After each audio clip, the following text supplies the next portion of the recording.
Le reti viarie pronte a passare sotto la competenza di ANAS non sono strade secondarie, si tratta delle più importanti vie di collegamento della provincia, snodi fondamentali per la viabilità verso altre regioni, passi dolomitici e collegamenti intervallivi. La data fissata è quella del 1° aprile, non sarà purtroppo un pesce. È il DPCM del 21 ottobre 2020 a fissare la restituzione allo Stato di buona parte della rete viaria, oggetto di trasferimento alle province. Il nostro auspicio e quello che noi auspichiamo, insomma, che il confronto si porti avanti è di distinguere la proprietà che torna in capo allo Stato, ma quella che deve essere la gestione che deve rimanere sul territorio. Perché il rischio è proprio questo, e cioè che la provincia perda la proprietà della rete viaria strategica e parallelamente qualsiasi titolarità nella gestione del servizio.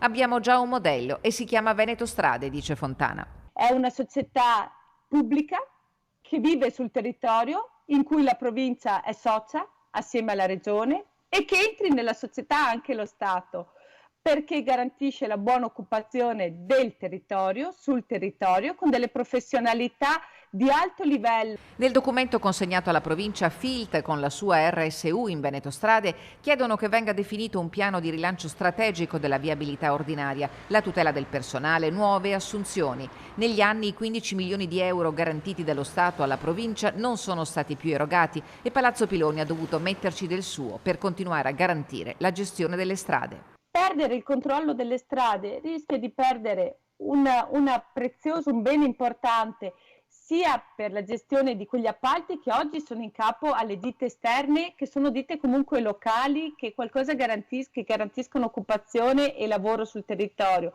Perdere il controllo significa poi perdere qualunque potere di intervento nelle gestioni dell'emergenza e diventare più poveri. Senza rete viaria il territorio è morto.